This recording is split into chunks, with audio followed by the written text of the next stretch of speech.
right, welcome everybody to the Better Every Shift podcast. My name is Aaron Zamzow. Janelle Fosquet is the co-chair, co-captain, producer, brains behind all this. She is down there. And today we have a very special guest. It's Chief Tim Sendelbach, who Janelle and I have a very deep and good history with. Chief has he's really done just about everything in the fire service, from writing and speaking and being an editor of a major publication. He's been a chief before that. He went out of that sector. Now he's back into it, and he's also worked a lot with UL. And personally, he's been a great mentor and a great friend. And it is our pleasure to have you here, Chief. How are you? How you been? You look great, by the way. Well, thank you, Aaron, and thank you, Janelle. Great to hook up with both of you all and reconnect as I venture down a new path. So very excited to be here, and I appreciate the invitation for sure. And I forgot to mention, you're the Loveland Fire Rescue, the chief of the Loveland Fire Rescue Authority in Colorado, correct? Correct, Northern Colorado. And you were in Savannah, Georgia, North Las Vegas, Kingman, Arizona, and then of course you served as the president of the International Society of Fire Service Instructors. You were also again an editor in chief of a major publication in the fire service at Firehouse Magazine. You've been a speaker for 20, almost 20 to 30 years. A long time. And you also gave me an opportunity to really get into this seat by, I think it was in 2014. You gave me an opportunity to speak at one of the conferences, and we sat down, and actually Chief Brunacini was there, and I was in awe of that whole experience. But you gave me the confidence to ask questions, and I don't think I'd be here today if it weren't for you. So first of all, I got to say thank you for that. Or if people are listening, they're probably like, yeah, thanks a lot for that, Chief. Either way, I'm having all the fun. But we had some great conversations back then, and I know Janelle feels the same way, that if it weren't for you, we probably wouldn't be in these spots. So I need to get that out right away. Yes, thank you, Chief. Yeah, well, Janelle, I know you would feel 25 years younger if I didn't create this stress throughout the time that we had. We're going to keep it positive today, Tim. We're keeping it positive. So I'm just trying to be truthful. I know I create a lot of stress for people, but again, I appreciate the invite, Aaron. Thank you. Yeah. Well, speaking of stress, like Janelle, you've worked with Chief for how long? I like how you entered that. Speaking of stress, Tim. Yeah. Well, yeah, Tim, we go way back, because I was working as an editor at Fire Rescue Magazine, and then Tim came on as our editor in chief in, gosh, what was that? 2008, I believe. And that was actually, oddly enough, my first connection with Fire Rescue One as well, because for a time they were our media partner while I was there. And yeah, Tim and I worked together for a long time, and then he so kindly asked me to come work with him at another fire service publication where we worked together for many more years.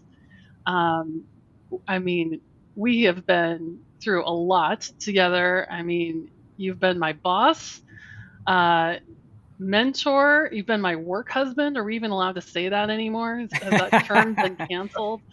Lots of conferences, lots of collaborations. You were even at my wedding. It's all a blur, of course. I was dancing a lot, so I don't think we talked much that night, but it was a good time. So yeah, we go way back, and I appreciate all the guidance and mentorship over the years. I remember, Chief, too, you didn't sleep a lot. You talked to just about everybody when you were heading one of the major publications of the fire service. And I always want to know, what was that like when you would sit down at the end of the night? Were you excited? Were you frustrated? Were you tired? I know that, but you would never admit it. What was that like, running that whole thing? Aaron, it's a great question, and I'm oftentimes asked, would I retrace my steps throughout the course of my career? Because my career is very non-traditional. I did come up through the ranks, but through multiple organizations. And I also tell the story that my parents never thought I'd graduate high school. So here, all of a sudden, Janelle and the team at Fire Rescue at the time call me and say, "Will you be an editor of our magazine?" And I'm like, man, I don't even know what that means. But I eventually learned that it became basically a library card without expiration. You were just basically basking in all the knowledge of everybody sending you those articles, and I really thrived on it. I think it made me better prepared, better educated about what was going on in the fire service. So, absent the deadlines that Janelle would put on me that I never met to this day, I never met those deadlines, and I apologize for that. But yeah, it was. There was an adrenaline rush that, I won't say it's the adrenaline rush that you get as being a firefighter, but to have that knowledge and to have that intel that people were coming to you asking you questions. I wasn't the smart one. I was just the one that was being exposed to that information. And I share that all the time. I'm not smarter than anybody. I've just basically been connected for an extended period of time. So to answer your question, yeah, I thrived on it. It did. It carried me from one day to the next, and it was an honor to do it. It's just long term. I just didn't see it the future for me. I had something different that I wanted to contribute. So, Well, I'm Yeah, sure and, it's hard to go from the excitement of the fire service living a day to day to more a business world and a media world, which is a totally different animal. And was it always calling you to come back?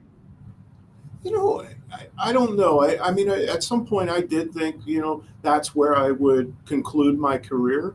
And I don't want to talk negative about anything, but I think that corporate side of it's a different world. It's a different world than the public sector, and I think anybody who has experienced that understands that. And I love the competitive nature of it. I mean, that's what I thrive on, and I think that's one of the things that kind of motivated me to that. But at the same time, I also cherish the opportunity to take care of the people that are around me. And you're not able to do that when you're in that corporate world. It's red and black, and that's it. It's kind of non-personal. And again, I don't mean that in a derogatory way, but the fire service is so much more personal. And I think that's what I cherish. And I appreciate the opportunity to come back because I truly didn't think I could come full circle. So. yeah, very few have, and we'll get into that a little bit. But I wanted to go back and some of the conversations you had back. I want to say it was almost 10 years ago now. You talked about leadership. You brought forth, I think, a lot on the health and wellness side. You know, um, Again, you took a chance on me, and I remember being one of the first presenters in a conference just on health and wellness. And now there's 20, 30, 40 in actual conferences on that. But you saw leadership, you saw health and wellness, you saw cancer. How do you, when you look back, like you had all these articles and you were looking at that data firsthand. I mean, you nailed it right on. Do you think that looking back, would you have done anything different now knowing that you were really right, Chief, on all those things? No, that part I don't think I would change. And I say this from this perspective, not an arrogant that I got it right. I don't know that we got it right. The point is I was looking at my career and my upbringing. And the reason I got into training is because the way people trained me. I wanted to improve that. I didn't feel like, again, not frowning upon my mentors and people that engaged early on in my career, but I thought we could raise the bar. And I looked at it as some of the challenges within the fire service. Fitness is a huge challenge. And I'll tell you what really irked me is the entry was very defined and very regimented and very difficult. There was a standard. But once you got in the system, the standard suddenly went away. Unless you were promoted, there was another challenge. And as a type A personality and a competitor, that drives me crazy. I always want to be challenged. And I think the fire service or the customer deserves us to be challenged so we're at the peak of our game every single time. Yeah, for sure. I think, that's service. That's service 101, like continuing and holding your members accountable. And, talking about that, so now you're back in the Chiefs spot, and making that transition from seeing those things now being a chief, kind of what was the transition like, number one? And then what was your first priority when you finally, let's say in Loveland, because I know you've had a couple of, other departments that you really work with, but Loveland's kind of where you are now and developing. Like, what was that like? What was that transition like? And then, where was your focus? And is it still at that same spot? Well, to be clear, I had two interim positions prior to Loveland that to me really set the stage well because I could go in there as a first time chief and try some things and grab some low hanging fruit and kind of reap the rewards of that in those interim positions for 6 months and then kind of move on down the road. But my first priority was, as every chief I think should be, is number one, take care of your people. I went in the door and I spoke very poignantly to the point that I was here to take care of our people. I was going to assess the organization, of which I was well informed about because I had spent some time here. I had spoke here multiple times, engaged with a number of the chief officers here, and I knew very definitively that there was a firm foundation in this organization. They were looking to build upon the foundation as opposed to some of the previous places I worked. It was about the foundation was crumbling and they needed that to be kind of reinforced. That's not the case here. So knowing that, I knew I could go in, concentrate on our people, address their critical needs, okay, and then start evaluating the organization as a whole, operationally, professionally, and the forward progress that was necessary and available. So I guess that was my approach, and that was kind of my badge pinning speech is I'm here to take care of our people and build this organization out upon the foundations of success. Mm-hmm.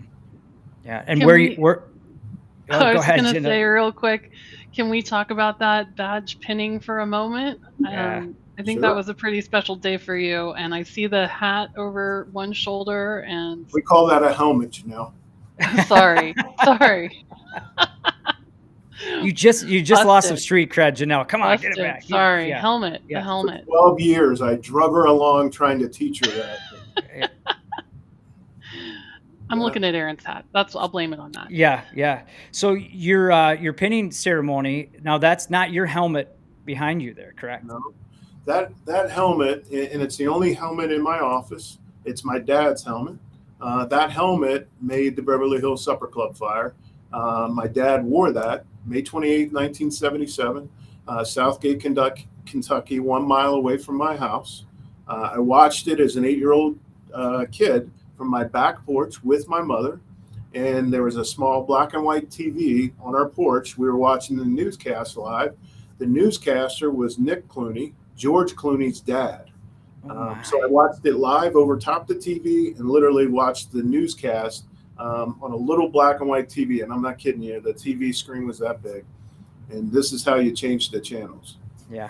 So. And then you didn't move because you didn't want to mess up the antenna, right? Don't Right. Yeah. So that's the helmet, and then the article is what I boasted about. It took me 35 years to get here, but I finally made it. And my dad never pinned a badge on me in all the places that I worked. I wanted to save it for what I hope to be the final opportunity. So That's awesome. That's awesome. I love that. Yeah, story. I didn't know that about that your dad was in that fire. That's one of the. I mean, that's one that we all study, right? Yeah. I mean, that's one that you always read about. So, pretty interesting. So, talking about family too. Now that you're kind of in one spot, you're not traveling as much. How has your priority kind of changed a little bit now? For a lot of people probably don't know this about you. How many Ironmans have you done and completed? More than one. Okay. Oh, come on. Is it 10? I've done Is it 10? 16. I've done 16. 16 Ironmans. Yeah. And gosh, how many miles is that? That's a lot of. That's complicated math right there. Yeah, 146. yeah. Time carry the one. It's a lot. Looking at Wisconsin again. So are you? Oh. Yeah. We had a good time. Yeah. for those that are listening, so Chief was running a major publication in the fire service and training for Kona and training for Ironman at the same time. He is also organizing 2 or 3 different conferences, speaking, traveling, and he was an Energizer bunny. Janelle and I would always obviously chuckle behind. We're like, I don't know how he's standing right now, but he's going, he's going, he's going. And now to see that you're back and you're establishing and using all those different things that you learned, to stay put. Was that tough? Like, do you feel like, it's 5 o'clock or 5:30? You're like, well, what do I do now? Don't count me out. I'm not counting you out. No, I'm just saying comparatively. I don't know if you're tracking here, but Loveland, Colorado sits next to the triathlon capital of the United States, Boulder, Colorado. There's a reason I'm here. Yeah, I was just going to say there's a coincidence. Certainly. There, forget the people, forget the department. It's all about Ironman. It's certainly this organization is why I'm here. But, that's where I just start thinking, things align for a reason. And I never, none of us ever believe it, when you're going through those low times in your career. But, ultimately, 35 years later, never knowing if I would retrace those steps, I'm here. And those things, my personal life and now my professional life, have really found a home. Whereas they were always somewhat divided, not in a bad way, just because it happens. But I do think this is an opportunity to realign those. And as I said, I'm not done. 16's a number, but it's not the biggest number I'm going for. So, what is your vision for not only the department, but for you personally? Like, where else do you want to go now?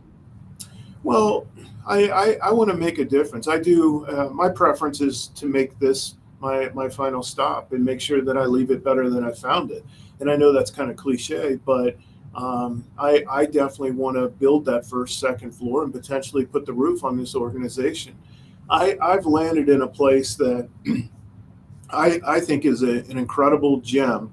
Not only is this organization and the people some of the best people I've ever worked with, mindset-wise, acceptant to change. It's unique, but coupled with that is all the surrounding agencies are representative of young chiefs, of which I know and are good friends with. It affords us an opportunity not only to do something at a local level within our respective organizations, but more at a regional level without a competition or, hey, you're taking mine or anything like that. So, we're part of the Front Range Fire Consortium. We do joint recruit academies, which we host here in Loveland. I'm very proud of that. But we secured an AFG grant, an over $900,000 AFG grant for 1582 compliant physicals, behavioral health assessments, cancer screenings, and we're building a health and wellness center at our training center through an appropriation from the federal government. So, wow. And that's all based on collaboration and an equal mindset, not solely from me, but surrounding partners. I think there's another episode right there of breaking that down a little bit, because I know a lot of departments. I know my ears just perked up and said, "How do we do that?" Right? I want to know more about the Health and Wellness Center. Is that what you called it, the Health and Wellness or Health and Safety? Yeah. So let me say this, and Janelle, I don't know how you'll take this based on our relationship, but what I've realized, I've always known this, but we're all operation centric. We love that, or we're training or whatever. This position's about politics. This is about relationships. Yeah. And I think that's what the magazines did for me, is they prepared me with all the conversation pieces, not just being specific about one organization, but understanding nationally what's going on and how to convey that in common terms to your elected officials and all the department heads that you work with. This is about relationships. So you talk about the Health and Wellness Center. Congressman Neguse is the one that got us that appropriation. And that was about relationships that I had created with the mayor and some of the other folks here locally to make that connection and say, this is a need. And one of his big items that he's really fighting for is behavioral health treatment and care for our community. So to tie that into the fire service, it was a no-brainer. So yeah, so they're going to do that appropriation for us. We'll convert one of our office buildings into a health and wellness center. We'll bring in a contractor. We'll do 1582 compliant physicals, not only for us, but all of our surrounding agencies will be afforded the opportunity to come there. So they can That's come in great. and bring the people. Yeah, awesome.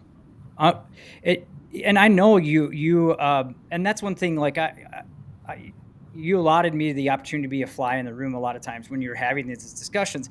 And I know you would turn around and you kind of smile at me a little bit. You're like, sometimes you just got to listen. I know I got to listen to this person. I may not agree with what they're saying, but I'm working towards that relationship. They're going to listen to me hopefully because I'm listening to them, and I'm going to go talk to this particular agency or person, and yeah, I saw that. I'd see how you'd have to work a room. I'd always bring you water or sometimes a cocktail or two just to calm you down a little bit. But you're right. Like, do you think that's the one thing a lot of chiefs don't understand and are Well, surprised at when they get into that position?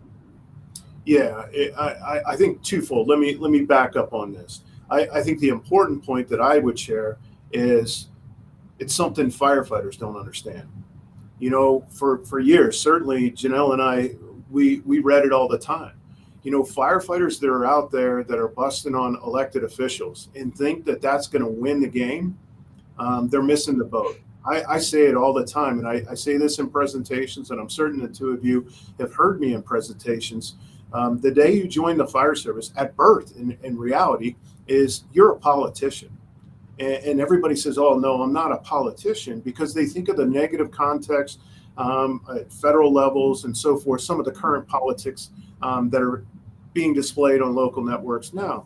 The reality is politics is all about communications, influencing a following, and relationships. What's wrong with those three things? So you're communicating your message, you're influencing a following, and you're working relationships to get that 51% to ultimately win the game.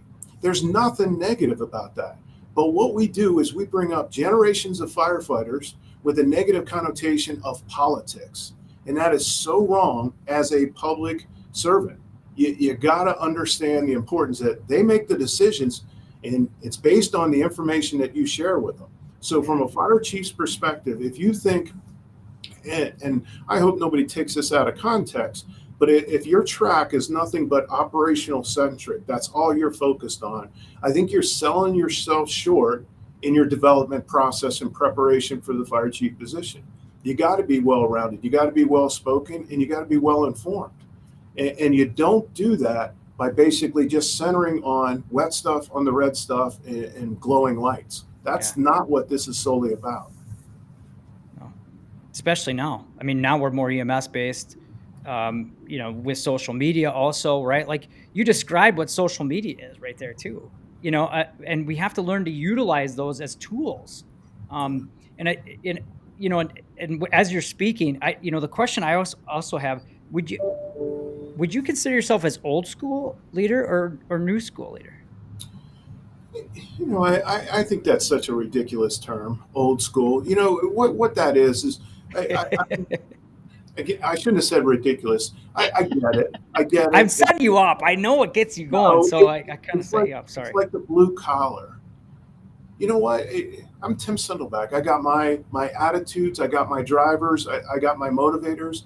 We're all that way. We latch on to things because there's a social circle that basically speaks in that language, that old school language or the blue collar talk.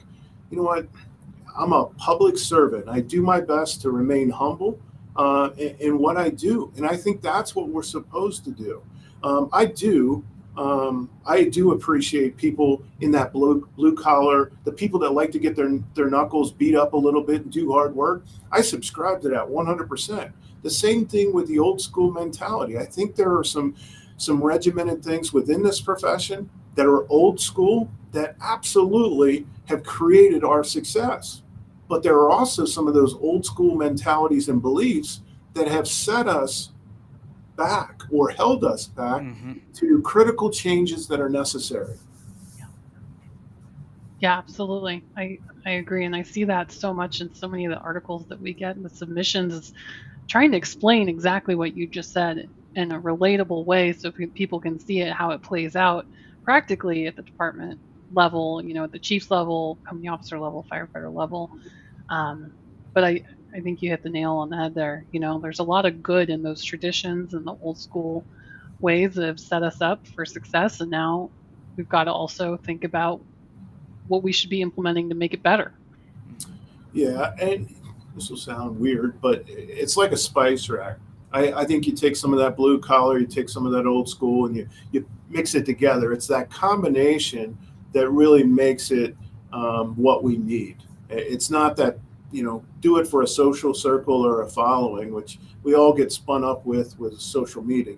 Social media, how many likes we get because we're affiliated with this group or whatever. That's unfortunate. I get it, but it's unfortunate. We're better than that. Yeah, and Chief, you've always been passionate about leadership, and I've listened to you speak many times, and obviously that's kind of why I had that question, because I know you get fired up about it, and but you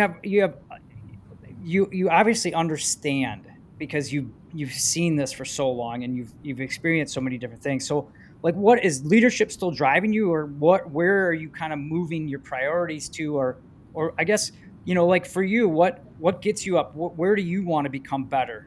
What are you trying to improve on personally? It is leadership because I'm in that position now that I'm applying the 100+ pages that we edited for years. Okay. Everything that I learned during that editing process and everything that I advocated for, it's one thing to advocate it in print or to be on a speaking circuit or whatever. It's another thing to basically be in this position and have to deliver. And we hear that all the time. And I was actually working on a presentation in the, I think it was Teddy Roosevelt in his Man in the Arena. I think I don't have that exactly correct, but it's about being in the arena, the critic and so forth. My point is now I'm in a position to apply what I put on paper, what I felt was right at the time. I'm applying it now. And I think, over the course of the continuance of my career, I hope that I can continue to apply those lessons. Then there are going to be bumps along the way. But what I get satisfaction is what I wrote then, when I apply it and it works, it's just further reassuring that, what, I was on the right track. Yeah. So there are some of those exploratory things where I voiced my opinion and maybe I didn't have the depths of experience that, a 30, 40-year chief might have. But now I'm applying it and I'm tweaking it to kind of be my methodology, I guess, or application. But when you look at the fire service right now, where do you see the biggest room for improvement? I said this. I was honored to, since COVID, I haven't done a lot of speaking. A lot of folks have kind of set back a little bit. But I had promised the volunteer chief officers group of the IAFC, VCOS, I had offered to do a presentation for them pre-COVID. So they had asked me to do the closing keynote at the Symposium in the Sun in November of last year. So I came back and did it. And, it was nice, first of all, to be doing that. But what I asked that group is to go home and get uncomfortable. I see us all sitting in a conference room and we listen and we feel like, oh, we're all energized. And that's all crap. Unless you go back and you do something. And we've heard people say, do something about it. But when I challenge them, and it's the David Goggins, it's all the Navy SEAL talk and everything else, it's you. No pain, no gain mentality. It's the same thing cognitively, physically, mentally, all aspects. We got to be uncomfortable. And some of that, when it comes to leadership, is taking on that challenge directly. And it's going to be a rocky road. You've prepared yourself, you've done your homework, but be uncomfortable. Quit basically being passive and pushing it aside and saying, hey, I'm just going to ride this one out. That's not leadership. Leadership's going against the grain, pushing hard until you meet that resistance, okay? And then you push a little bit more at a level that they can absorb. And that's what I would ask the fire service. And I told a recruit class, our most recent recruit class, I told them in an audience of hundreds, I said, make me, your fire chief, make me uncomfortable. Now, that's a hell of a statement to start a career off on. But if I you can, got to hold your breath with that one. And you're like, ooh, yeah. but if I can open their minds to say it's okay to make the fire chief uncomfortable. Now, in the right form and fashion, obviously, but that's what it's about. Every one of us needs to feel uncomfortable. Ask those questions, right? Yes. Look at things differently and ask those questions. Yes. Well, I love that that's come up as a theme on so many of our shows too. It's like you got to push yourself. You've got to get in that uncomfortable space if you're going to make a difference, either personally or in some cases professionally as well. We definitely have gotten that a lot. And just circling back real quick on the speaking circuit point you made, you're speaking in March coming up soon, right? With the health and safety seminar. Let's see here. Speaking on, speaking on sleep. Now, I'm gonna throw a red flag here. Uh-oh. Please, for those just listening, Tim is now grabbing a book. Why We Sleep. Why We Sleep. All right. Okay. Did you have to read that book first in order to prepare for the presentation? So Sarah Jonke is the guilty party. I thought Sarah was going to tackle me, and I think she has been a guest, right? Yes. She was great. Yeah, one of our second one. Great. Yeah, yep. Sarah and I are good friends. I was in Arizona, and I remember it like it was yesterday. I thought she was going to tackle me to say, you've got to read this book. So she goes and grabs it. And anyway, I immediately order it, and I read it. And number one, I use it all the time to tell people, I dare you. It's my classic line is, I dare you to read this book. Well, when you dare a firefighter, challenge them. Yep. Yeah, there you go. They're going to go read it. Okay. And I tell them, I forewarn them, there's no pictures in this book. So that's the challenge. You literally are going to have to read this book.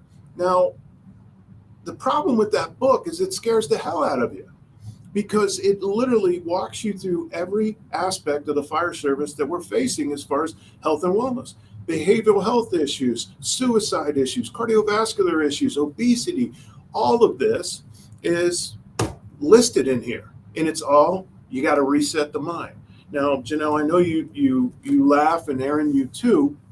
I was never a big advocate for sleep, and I do my best. I can't say I'm religious about 8 hours. Very seldom do I get 8 hours. But I can tell you one thing that this book has done is put it in my mind, the importance of resetting the deck mentally in preparation for me the next day. Mm-hmm. So while I may not get the 8 hours, I'm getting more than I had previously prioritized.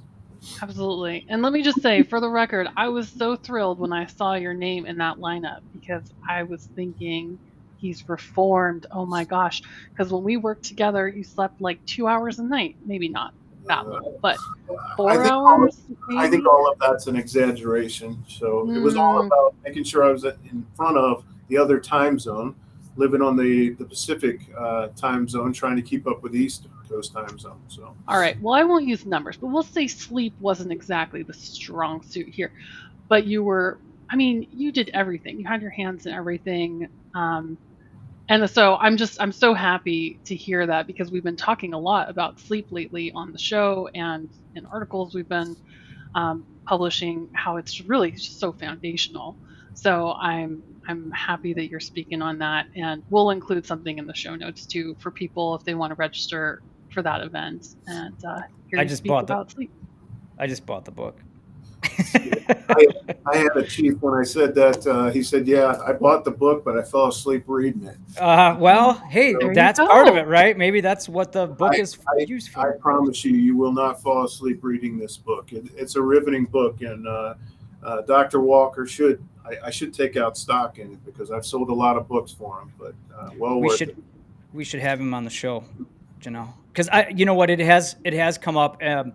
Along with, obviously the leadership, health and wellness, sleep is big. Cancer is also big. And, and the biggest challenge we have with the fire service is trying to figure out how we can integrate that in, because a lot of us go 8 hours. Yeah, good luck. But as you said, Chief, it's not necessarily, if you can't get 8 hours, how can you get better at it?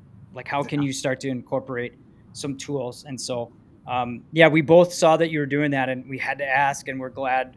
It was exactly how we imagined you would respond, and which we're grateful, and we know that you'll do a good job with that. And obviously, you just got us to read another book, so. But with that, now we're gonna lighten it up a little bit. So we got 5 questions for you, Chief, and they're good ones today. You ready? I don't have a favorite color. Oh, they're a little more deep than that, I think, Okay, right? Janelle, you want to start it off? Sure. Tim, I want to know what the first thing was that crossed your mind when you completed your first Ironman.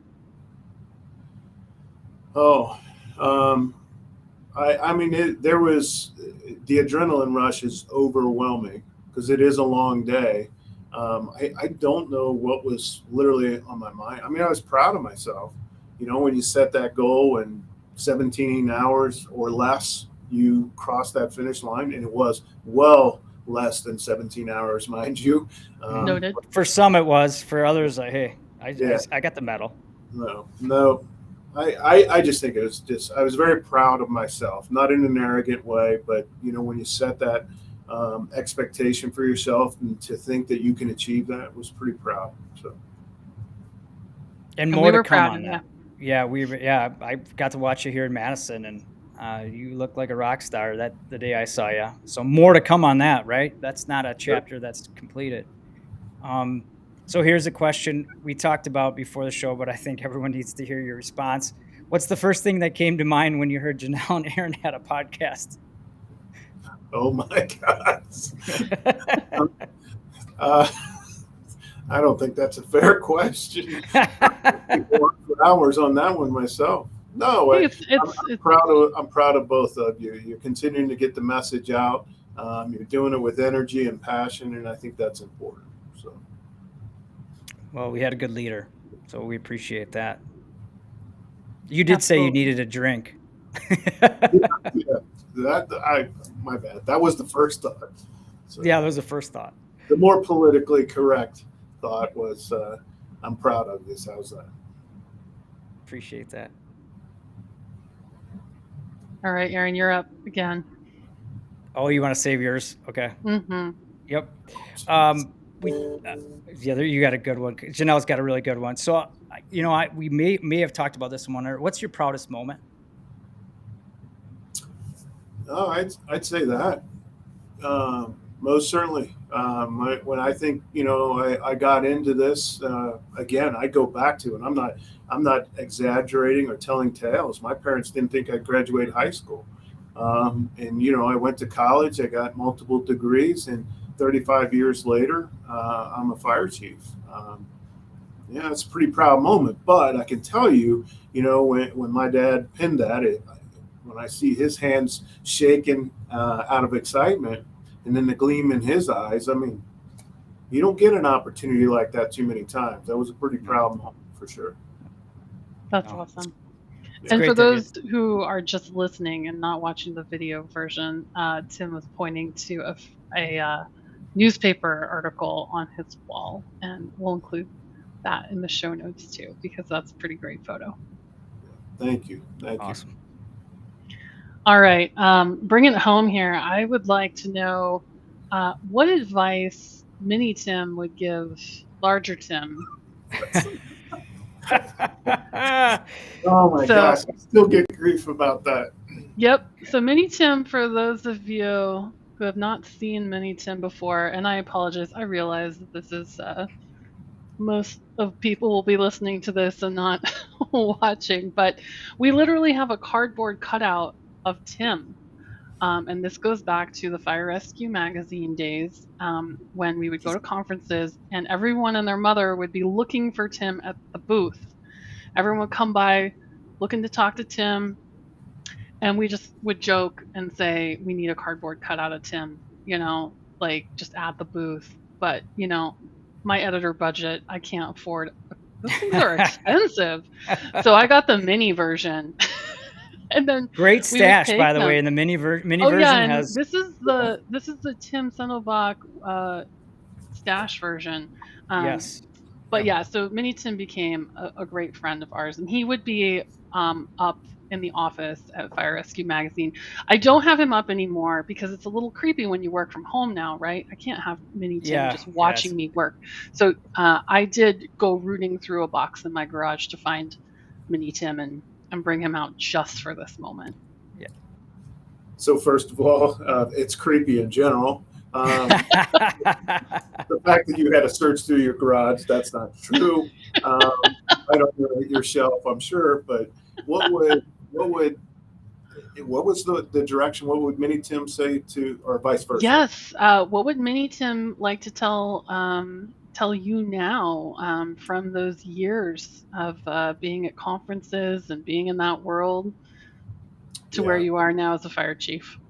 it's a great question. I don't know about all that lead up to it, but let's just take it from this perspective. And I would say this to the youngest firefighter to the most senior chiefs.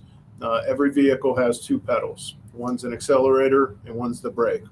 Learn to when to hit the accelerator and learn when to tap the brakes. You may not have to forcefully hit the brakes because that basically means progress stops, forward progress stops. But I think there are times, and I'll speak of my career. You know, there were some down times in my career, and I think oftentimes it was my I won't say immaturity, but I think my passion was, you know, it's full throttle every single day, every single minute.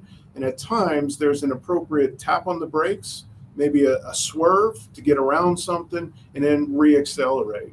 And I think we all need to learn that over the course of time as we progress through the ranks. Every rank, it may take a little bit longer tap on the brakes and a little bit less accelerator. But never forget the importance of that accelerator, because if you're not hitting that, you're abiding by the status quo, and this profession can't afford the status quo.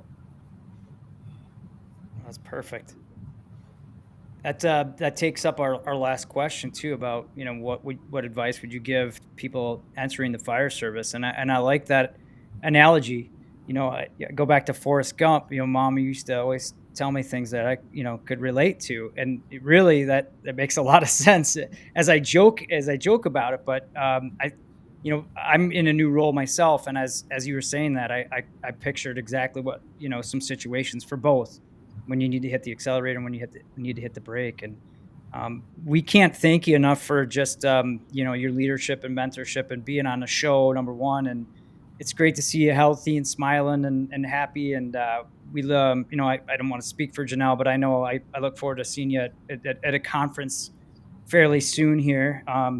You know, I like Colorado, so if you ever need someone to come out and, you know, just It's hang out a little bit, you know, let me beautiful. know. Not as much snow as Wisconsin, but it is definitely God's country for sure.